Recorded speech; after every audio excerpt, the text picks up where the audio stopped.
chance to wipe out the hyena leadership in one decisive blow. Get in there and hunt them down. Every last one of them.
I'm on it.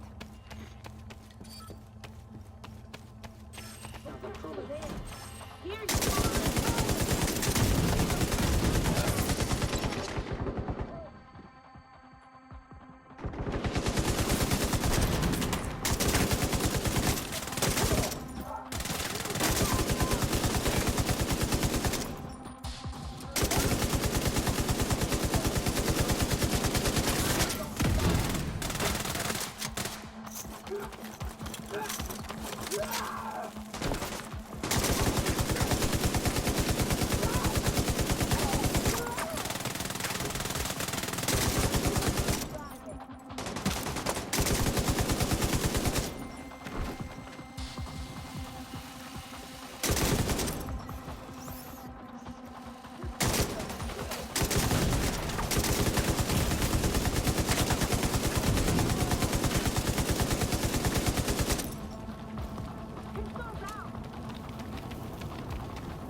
Circuit breaker detected.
Airborne toxins at unsafe levels. Filters failing. Air filter function restored. Air quality acceptable.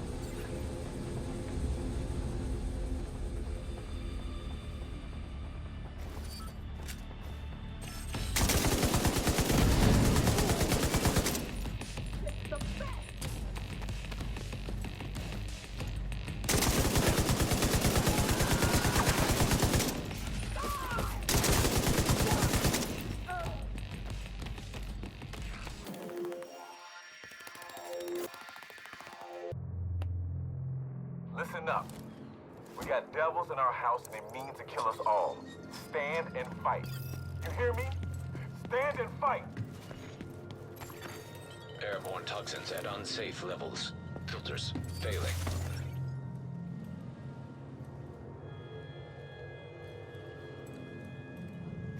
They think they can take us.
Taking out the hyena leadership leaves the faction in disarray. I'll send teams to start securing the supplies and the equipment those bastards were hoarding. And I'll let Odessa know. The theater settlement will be able to rest a little easier now.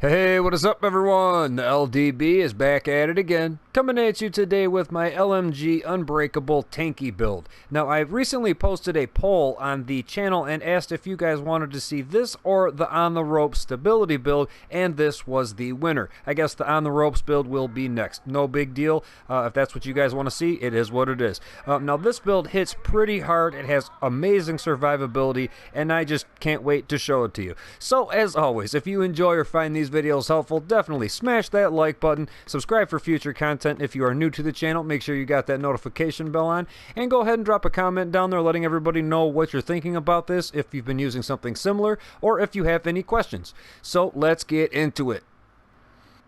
Alright everyone, so here we go. First things first, I'm going to be going with the Demolitionist Specialist, not only because it gives me the 15% increased light machine gun damage, but also because of a few other talents that I found on this tree that work out really nice. I'm a little bit newer to the LMG game. I'm more of an assault rifle player. That's my bread and butter. I've done a handful of assault rifle builds, and it's time to do some LMG builds. I knew it was coming, but now I'm actually really excited about it because these things hit like a truck. I see why people use them now, and I'm definitely liking it. But regardless, moving on, the talents that I'm talking about are Explosive Ordnance, 25% increased explosive damage. That is an awesome thing when you have a grenade launcher, for one, but also in the back of my head, I already have an explosive damage build put together.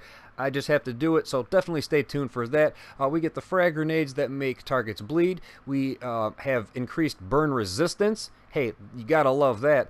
And we also have X-Stat Armor Kit Supplementary talent. Okay, I don't know who came up with that name, but regardless, armor kits repair 70% damage and boost weapon handling by 100% for 15 seconds. Weapon handling by 100%, 15 seconds.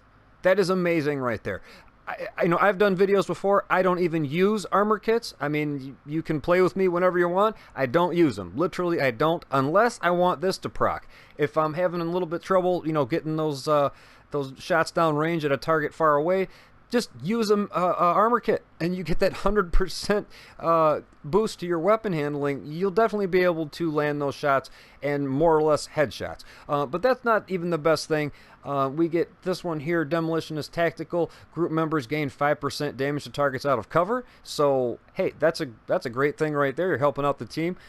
We have Brace for Impact. Ignores explosions. This is awesome. Absolutely freaking awesome right here.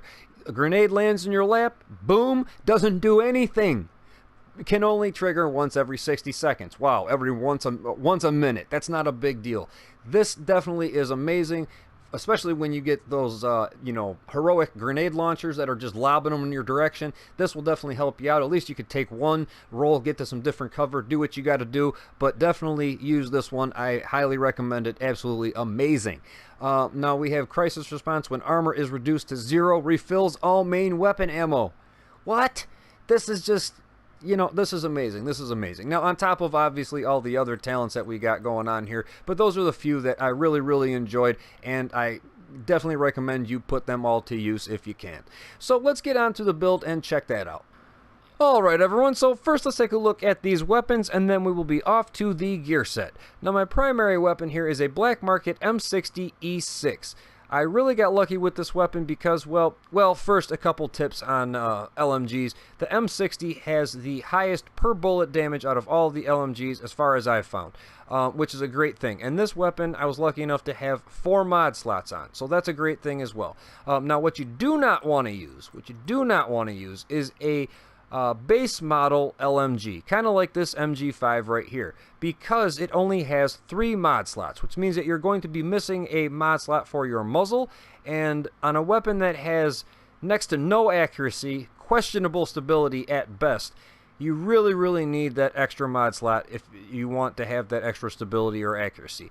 Now you might be asking yourself, well, what the hell you still have it for? The only reason is because it has Optimist on it, and I have plans for that here in the future. I'm going to dismantle the weapon, swap the talent, it'll be gone forever. I will never use this again in gameplay. I tried it. It absolutely falls 100% short of something that has that extra mod slot. Doesn't feel like it's that big of a deal, but really... it helps you out a lot. Now the per bullet damage on this weapon, 31.2k. I have to say that's pretty nice. I've seen some people crack 32,000, which is freaking awesome. This is not 100% min-maxed or anything like that. Still a work in progress, but still 31.2 I'm happy with. Now the RPM 550 and the mag, oh boy, 135. That's right, 135 in the mag. I was lucky enough to get the plus 35 belt from one of the daily missions just a couple days ago, and I put it on here. It is awesome, absolutely amazing. Every time I think that, hey, I'm gonna have to reload, I still got 40-50 bullets left. this thing can just keep on going. And my secondary is also an LMG, so that way I have 235 rounds I can dump before I have to reload. That's pretty nice, guys. That's pretty nice. I'm just saying, try that out. Now, the talents that I have on this weapon, we have Unhinged, receive plus 20% weapon damage at the cost of minus 25% weapon handling. That was tough for me to wrap my head around at first, but after I kind of messed with a couple things and played with the mods, you can negate the majority of that, and it's not that big of a deal, which actually gave me the entire idea on the stability on the ropes build. So stay tuned for that. That's a whole nother video. But we also got Allegro on here, plus 10% rate of fire, and we have Stop, Drop, and Roll.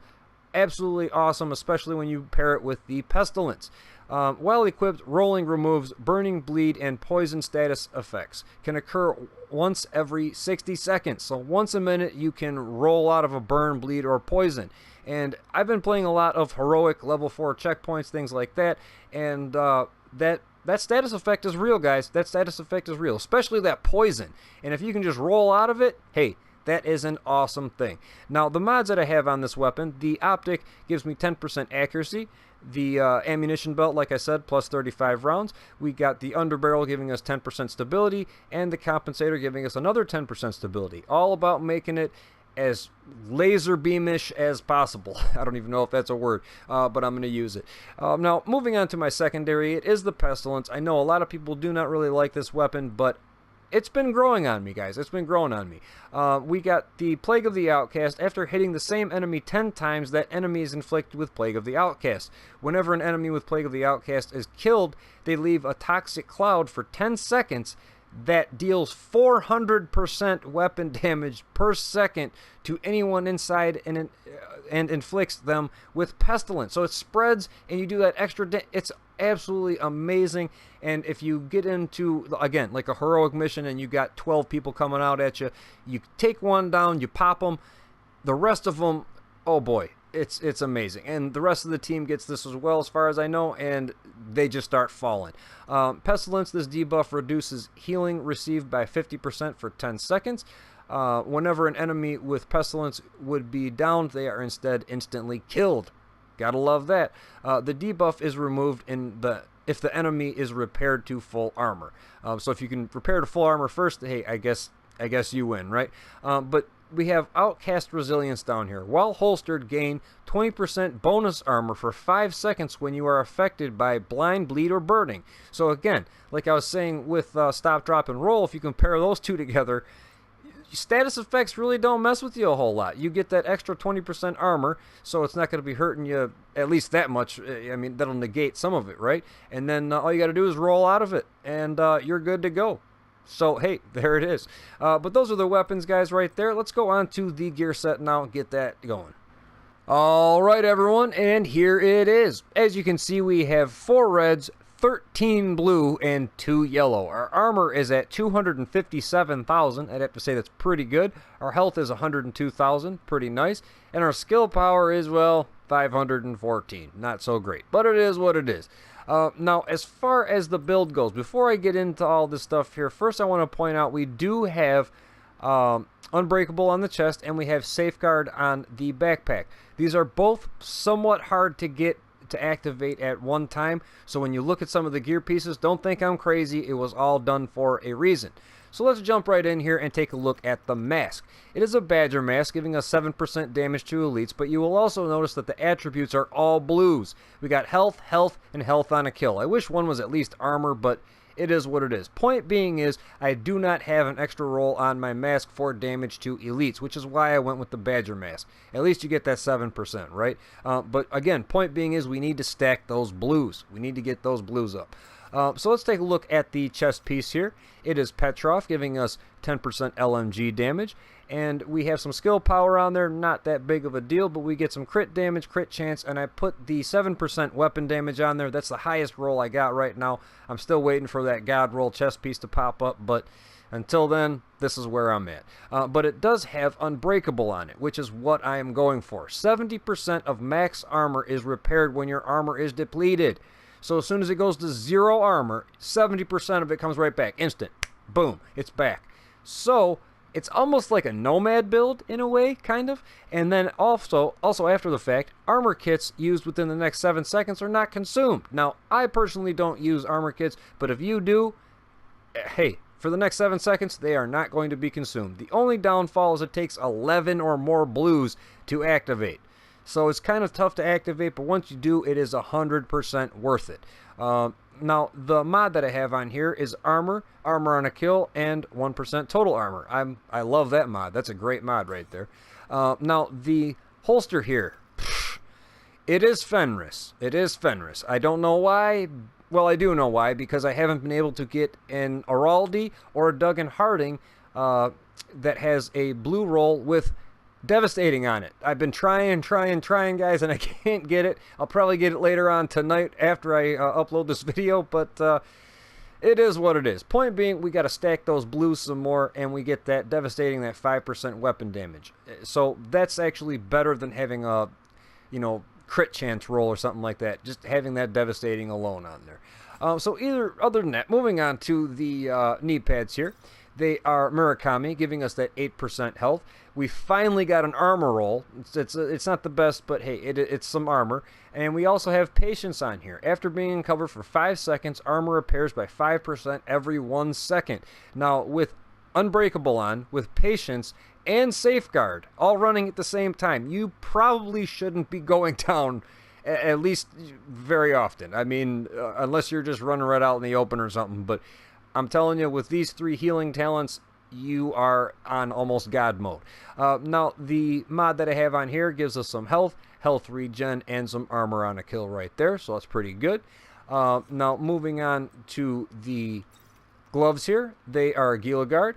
We have 5% total armor and 20% hazard protection, since I do have the 2-piece on. This one has some health on there, but the reason I used it is because I rolled that LMG damage on there, 11%, and we also have Devastating again on there. So that's 16% LMG damage up right there. That's not too bad. Now, the mod that I have on here is just a basic skill power mod, increased kill XP. I've been pushing the increased kill XP because, we're at a point in the game right now where even if you're a 500, you're still getting 496 gear that are purple and stuff like that. So any way you can increase your kill XP to get those field caches a little bit easier, that way you get those guaranteed 500 items. If you can put increased kill XP anywhere that you can, it definitely does push it a lot. So that is the gloves right there, and the backpack, here we go. It is also Gila Guard, and we have 3 blues on this as well. Oh my god. We have health, armor, and health. I need to get that armor roll up, but I've already messed with it and put Safeguard on here. So I'm stuck right now, but when I get another Gila that has 3 blues on it, I'll definitely be using it. We have Hardened on there, giving us 10% armor. I'm not mad about that. And we have Safeguard. Killing a target grants 150% bonus to repairing and healing effects for 5 seconds. It's only 5 seconds, but it only takes 1 second to drop your chem bomb. And if you're low on armor or anything like that, you drop your chem bomb after this is procced, it goes soaring way back up to the top. No time at all, especially if you're in cover and Patience is going on. You follow me with this? The only downfall, 4 or less reds. So on this backpack right here, the mods, I have a defense mod right here, giving us armor, total armor, and health regen, but I have an offensive mod slot that I don't have a mod in, because as soon as I put a mod in there, I'm up to 5 reds. Therefore, it is what it is. This is not going to be active, and I really, really enjoy this talent, especially when you put it with Safeguard, with Unbreakable and Patience. With all these blues, come on, guys. You see where I'm going with this. Basic tank, and you do a lot of damage. So that is the build in itself. I'm going to be going with the chem launcher and a healing drone. Nothing too crazy right there. Pretty straightforward. So that is the build. Let's take a look at the character sheet before we go ahead and sign off. Alright everyone, before we go ahead and sign off, let's just do a quick recap here. We have Hardened on here, we have Safeguard, we have Unbreakable, we have Devastating a couple times, we have Patience. It just keeps on going. We got Unhinged, Allegro, Stop, Drop, and Roll. We got the Plague of the Outcast going on. you know, Optimist from the pistol, stability, you know, I mean, it's all working out nice. The weapon damage, 31.2 per bullet. We have 7% crit chance. Oh boy, but I'm not really mad about it. Again, I'm more focused on the weapon damage of this build. Our crit damage is 28%, headshot damage 65%, so that's pretty good. Our range though, 40 meters. 40. That's pretty good. Or I'm assuming it's meters. That's what it was in the last game, right? But 40 meters. The majority of assault rifles are good at like 26, 27 or something like that, right? This thing can reach out and hit somebody. I'm telling you right now. Now the reload time sucks, 5.8 seconds, but that goes by a lot faster than you think. We got 10% accuracy, 20% stability, and we have that minus 25% weapon handling. But we still got that 37% all weapon damage bonus. And we have 36% LMG damage bonus. So you do the math on that. We're doing a lot of damage out of our LMGs. Now, moving on, we have 7% damage to elites. That sucks. I'm mad about that. But again, this build does really nice damage, and the survivability is freaking insane. It's through the roof. It's absolutely through the roof. Now, the armor here, again, 257,000. We don't get any armor on a kill, it says, anything like that. Our max health, 102,000. Our health regen, 60,000. So again, if I drop that chem bomb one time, it's going to heal my armor over half. Over half. That's an awesome thing right there. And we have some hazard protection. And we have 40% burn resistance. So burning especially is not going to be touching us all that much. And then all I got to do is roll out of it. I love this build. It's been working out great, guys. Now, the skill power obviously is garbage, nothing crazy at all, but it is what it is. So that's about it, guys. I hope you enjoyed or found something, you know, took something away from this video. And on to the next one. And, well, there you have it, ladies and gentlemen, the LMG Unbreakable build. It's been working out great for me, and I definitely would recommend you trying it, or at least something similar. So, that about wraps it up for today, and as always, if you enjoy or find these videos helpful, definitely smash that like button, subscribe for future content if you are new to the channel, and go ahead and drop a comment down there letting everybody know what you're thinking about this, or if you have any questions. So, until next time, guys, I hope you take it easy. I will see you then. Later.